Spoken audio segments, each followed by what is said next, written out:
बोला।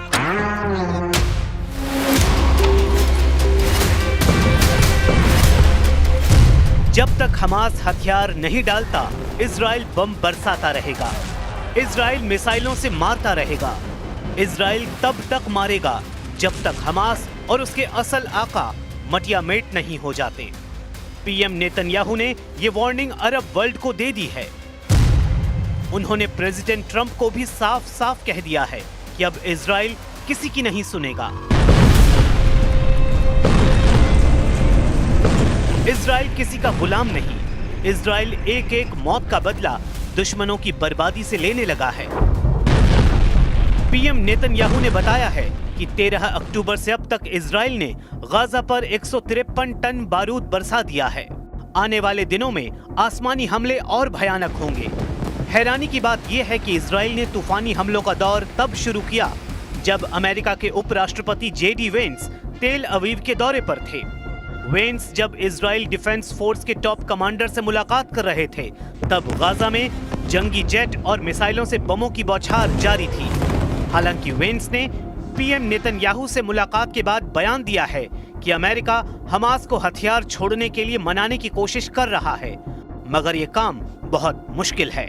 We have a very tough task ahead of us, which is to disarm Hamas but rebuild Gaza to make life better for the people in Gaza, but also to ensure that Hamas is no longer a threat to our friends in Israel.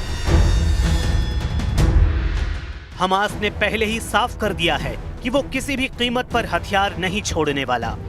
Hamas का तर्क है कि पहले Israel अपने एटमी हथियारों को खत्म करे, इसलिए युद्ध विराम के बाद भी इजराइल ताबड़तोड़ प्रहार कर रहा है।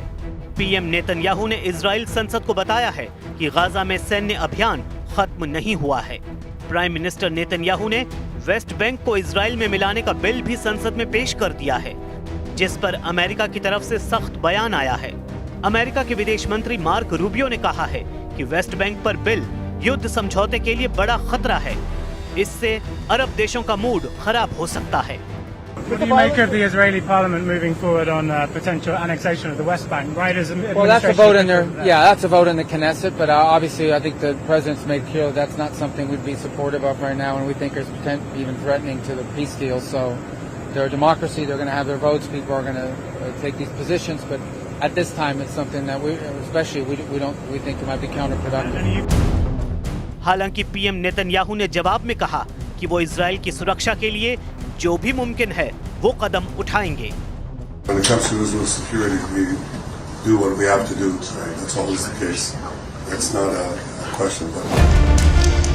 नेतन्याहू ने ये भी साफ किया है कि जो देश ये समझते हैं कि अमेरिका उन्हें चला रहा है, वो जान लें कि इजराइल अपनी सुरक्षा खुद करता है। इसलिए ट्रंप की हर बात में दखल अंदाजी को वो स्वीकार नहीं करने वाले। नेतन्याहू के सामने जेडी वेंस ने भी इस बात पर हामी भरी है कि दोनों देशों की कोशिश खाड़ी में शांति लाने की है। लेकिन नेतन्याहू का प्लान कुछ और है, जिसकी तरफ उन्होंने इशारा भी कर दिया है। इजराइल ने तुर्की के खिलाफ खुलकर मोर्चा खोल दिया है। पीएम नेतन्याहू ने धमकी दी है कि तुर्की की सेना को गाजा में किसी भी सूरत में तैनात होने नहीं दिया जाएगा। ट्रंप के शांति समझौते के तहत इंटरनेशनल गठबंधन सेना की गाजा में तैनाती का प्लान है, जिसमें तुर्की की सेना का इजराइल ने कड़ा विरोध शुरू कर दिया है।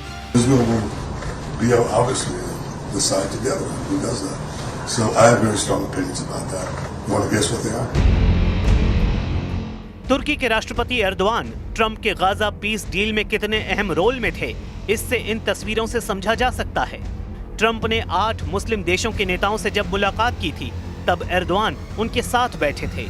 बाकी सभी नेताओं से ज्यादा अहमियत ट्रंप ने तुर्की के राष्ट्रपति को दी थी। यही नहीं, ट्रंप ने तुर्की को गाजा समझौते के बाद सबसे बड़ी जिम्मेदारी निभाने के लिए तैयार किया था। लेकिन नेतन्याहू को एर्दोआन फूटी आंख नहीं सुहाते हैं। इजराइल का मानना है कि तुर्की जैसा देश किसी का सगा नहीं। ये वही तुर्की है जिसने कतर पर हमले के बाद इजराइल के खिलाफ अरब अलायंस बनाकर नेतन्याहू को सबक सिखाने की धमकी दी थी। इजराइल और तुर्की में तकरार की असल वजह सीरिया है, जहां तुर्की के राष्ट्रपति ने अहमद अल शरा को अपना मोहरा बना रखा है। कमांडर जुलानी उर्फ अहमद अल शरा सीरिया के बफर जोन से इजराइल आर्मी को बाहर जाने की धमकी देते रहते हैं, जबकि इजराइल सीरिया में हिजबुल्लाह लड़ाकों के खतरे को देखते हुए सैन्य तैनाती में कमी के लिए तैयार नहीं है। इसी को देखते हुए एर्दोआन और इजराइल आमने सामने नजर आ रहे हैं। Suriye'nin parçalanmasına dün rıza göstermedik. Bugün de yarın da kesinlikle rıza göstermeyiz. Suriye'nin toprak bütünlüğü özellikle Ramına güneyi ile kuzeyi arasında koridor açma hayali kuranlar emellerine Allah'ın izniyle ulaşamayacaklar. एक वक्त al Qaeda और ISIS के आतंकी रहे अल Jolani को Erdogan का करीबी माना जाता है। आतंकी संगठन आईएसआईएस से अपने करियर की शुरुआत करने वाले जुलानी ने सीरिया में अलकायदा की जमीन तैयार की। यानी जुलानी पहले आईएसआईएस का आतंकी था और फिर अलकायदा का सरगना बन गया। कई सालों तक जुलानी HTS यानी हया तरीर अल शाम नाम का आतंकी संगठन बनाकर बशर अल असद की सरकार से लड़ा और 2024 के अंत में तुर्की, इजराइल और अमेरिका की मदद से बशर अल असद की सरकार को उखाड़ फेंका। जुलानी पर इजराइल कभी भरोसा नहीं कर सकता।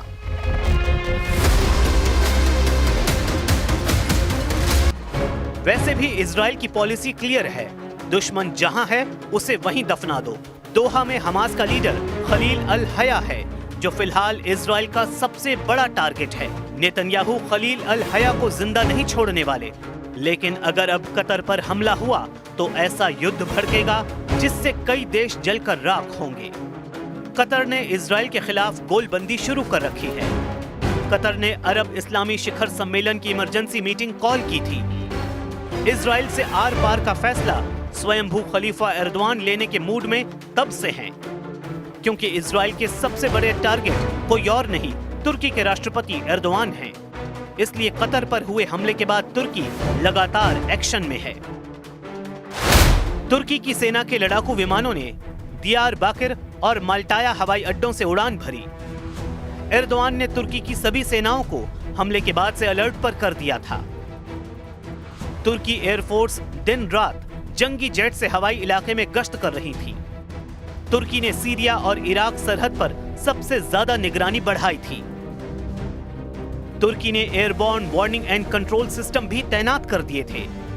एर्दोआन को अच्छी तरह मालूम है कि नेतन्याहू का अगला हमला अंकारा पर हो सकता है, क्योंकि एर्दोआन ने हमास की लीडरशिप को तुर्की में शरण दे रखी है। एर्दोआन जानते हैं कि इजराइल हमास की फंडिंग नेटवर्क की बर्बादी का ऑपरेशन चला रहा है। एर्दोआन ने वक्त वक्त पर हमास लीडरशिप की रखवाली की है। हमास चीफ इस्माइल हानिया और सालेह अल अरौरी का तुर्की में आना जाना लगा रहता था। अमेरिका और इजराइल ने तुर्की के कई एनजीओ पर हमास की फंडिंग और मनी लॉन्ड्रिंग के आरोप भी लगा रखे हैं। खुद एर्दोआन ही इजराइल को तुर्की का सबसे बड़ा दुश्मन बताते रहते हैं। एर्दोआन इस बात को कह चुके हैं कि इजराइल एक दिन तुर्की से हिसाब लेगा, जिसका वक्त अब आता दिख रहा है। ये लड़ाई छिड़ी तो क्या होगा, खाड़ी देशों के खंडहरों को देखकर अंदाजा लगाया जा सकता है। इजराइल ने 28 अगस्त 2025 को यमन में हूथी लड़ाकों की पूरी लीडरशिप को ही खल्लास कर डाला था। तब भी नेतन्याहू ने युद्ध की लिमिट नहीं बताई, लेकिन अब साफ है कि इजराइल लड़ाका ग्रुप्स के असल आकाओं से हिसाब लेगा, जिसमें दो नाम सबसे आगे हैं, पहला तुर्की और दूसरा ईरान। אנחנו נלחמים בטרור, במשטר הטרור של החות'ים, באיראן שמגבה את כולם, בעזה, בלבנון, בחיזבאללה, בכל הגזרות. אנחנו לא מרפים וגם לא נרפה. אנחנו נעצים את הפעולות שלנו ואנחנו נשיג את כל המטרות שלנו. यमन की टॉप पॉलिटिकल लीडरशिप को खौफनाक अंदाज में खत्म किया गया। धमाके ऐसे हुए जिसमें किसी का भी बचना मुश्किल था। धमाके ऐसे जो गाजा में होने वाली खतरनाक बमबारी से भी भयानक थे। इन धमाकों के जरिए इजराइल ने यमन को बताने की कोशिश की थी कि अगली बार हमला करेंगे तो पूरा यमन मिटाकर रख दिया जाएगा। इसमें कोई शक नहीं कि इजराइल ने अपने दुश्मनों पर नजर रखने के लिए खुद को और ताकतवर बना लिया है। पूरे पश्चिम एशिया पर नजर रखने के लिए इजराइल ने जासूसी के लिए नया उपग्रह भी लॉन्च कर दिया है। इजराइल के रक्षा मंत्री इजराइल कार्ड्स का दावा है कि नए उपग्रह की मदद से अब हर दुश्मन पर पैनी नजर रखी जाएगी। Today, Israel, the defense industry, have launched the most capable surveillance satellite demonstrating the invention, creation, creativity, capability of Israeli. All the startup nation help to achieve this mission to get space superiority of Israel. अचानक Israel के सामने 4 बड़े front active हो गए हैं। पहला front Gaza, जहां 100% कब्जा नेतन्याहू का अटल इरादा है। दूसरा फ्रंट यमन, जहां सना में इजरायली अटैक के बावजूद इजराइल पर बैलिस्टिक मिसाइल फायर की जा रही हैं। एक फ्रंट लेबनान है, जहां इजराइल चाहता है कि हिजबुल्लाह हथियार डाल दे, लेकिन हिजबुल्लाह का इरादा युद्ध का है। वो जानता है कि दक्षिण लेबनान में इजराइल का ग्राउंड ऑपरेशन फेल साबित हुआ है और नईम कासिम ने लेबनान की सरकार को अल्टीमेटम जारी कर दिया है। और सबसे बड़ा फ्रंट ईरान है। ईरान की लीडरशिप ने साफ कर दिया है कि युद्ध विराम का अब कोई मतलब नहीं रहा। इजराइल से तनाव बहुत ज्यादा बढ़ चुका है। ईरान बार बार ये दावा कर रहा है कि उसने 12 दिन के युद्ध में अब तक अपनी पूरी ताकत का इस्तेमाल नहीं किया है और न ही अपनी नौसेना और IRGC की कुद्स फोर्स को तैनात किया है। और अगर दोबारा युद्ध ईरान पर थोपा गया तो इसका नतीजा इजराइल की संपूर्ण तबाही होगा। ईरान के तेवर बता रहे हैं कि उसकी मिसाइल फिर तैयार है और ईरान पर फिर से हमला हुआ तो तेल अवीव और हाइफा बुरी तरह दहलेगा। ये वार्निंग ईरान से लगातार आ रही है। ईरान के बड़े बड़े जनरल लगातार इजराइल को वार्निंग दे रहे हैं। ईरान के सर्वोच्च नेता अली खामेनेई ने कहा है कि पूरी दुनिया को इजराइल से रिश्ते तोड़ लेने चाहिए, क्योंकि गाजा में जिस तरह की बमबारी हो रही है उसे बर्दाश्त नहीं किया जा सकता।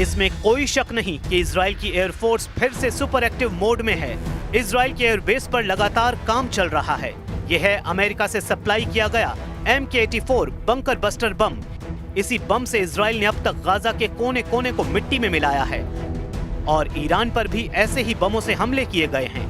क्या ईरान फिर इसी तरह जलने लगेगा? क्या इजराइल ईरान में फिर ऐसे ही आग लगाने जा रहा है? क्या तेहरान समेत ईरान के शहरों में फिर से ऐसे ही धुआं उठेगा? क्या ईरान में फिर 360 डिग्री पर मौत वाला खतरा मंडरा रहा है? क्या ऐसे पिन पॉइंट हमलों से ईरान के कमांडर फिर मारे जाएंगे? फिलहाल इजराइल की एयरफोर्स फिर से सुपर एक्टिव मोड में है। इजराइल के एयरबेस पर लगातार काम चल रहा है और ये बात साबित करती है कि इजराइल की युद्ध वाली तैयारी पूरी है। नेतन्याहू पहले ही कह चुके हैं कि उनके सामने 1-2 नहीं बल्कि 7 फ्रंट हैं। तेहरान में ये धमाके देखिए। रेड लाइट पर खड़ी कारों के उड़ते हुए चीथड़े। इस धमाके ने माचिस की डिबिया की तरह सब कुछ तहस नहस कर दिया। 13 जून को शुरू हुए युद्ध की शुरुआत इजराइल ने ऐसे ही हमलों से की थी। इस धमाके को देखकर किसी के भी रोंगटे खड़े हो जाएंगे। ये तेहरान पर हमले का वीडियो है। अब इजराइल की ख्वाहिश बता रही है कि वो इस धमाके से 10 गुना ताकत वाला ब्लास्ट करना चाहता है। सवाल वही है कि इस बार टारगेट पर कौन है? क्या ईरान के सर्वोच्च नेता अली खामेनेई हैं? पैच, क्या ईरान के राष्ट्रपति मसूद पेजेशकियान हैं? या फिर ईरान की मिलिट्री लीडरशिप है?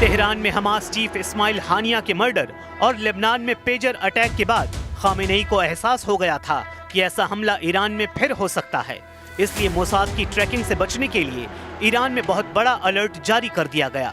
बड़े बड़े लीडर चाहे खुद मोबाइल और बाकी कम्युनिकेशन उपकरणों से तो दूर रहें, लेकिन मोसाद बहुत चालाक निकला। इजराइल की इस खुफिया एजेंसी ने ईरान की लीडरशिप को खत्म करने के लिए तमाम हाई प्रोफाइल लोगों के साथ चलने वाले या फिर उनके करीब रहने वाले बॉडीगार्ड और ड्राइवर या फिर अधिकारियों तक को मोसाद ट्रैक करता रहा। न्यूयॉर्क टाइम्स में छपी खबर में बताया गया है कि मोसाद लगातार ईरान के नेताओं, ईरान के कमांडरों और ईरान के परमाणु वैज्ञानिकों की लोकेशन ट्रैक कर रहा था। लेकिन इन सब की ट्रैकिंग इनके बॉडीगार्ड के फोन के जरिए की जा रही थी। इनके ड्राइवरों की फोन लोकेशन इस्तेमाल की जा रही थी और इसी ट्रैकिंग के जरिए मोसाद ने इजरायली वायुसेना को टारगेट लोकेशन भेजी, जिसके बाद ईरान को एक के बाद एक ऐसे झटके लगे जिसमें उसकी पूरी मिलिट्री लीडरशिप खत्म हो गई और पॉलिटिकल लीडर्स पर भी हमला हुआ। 12 दिन के युद्ध के दौरान इजराइल के हमलों में ईरान के करीब 1000 लोगों की जान गई। इनमें उसके कई सैन्य कमांडर और वैज्ञानिक शामिल थे। इजराइल दुश्मनों के साथ एक जैसा सलूक करता है, चाहे ईरान हो या तुर्की। बदला भयानक होगा। इजराइल का बदला ऐतिहासिक ही होगा।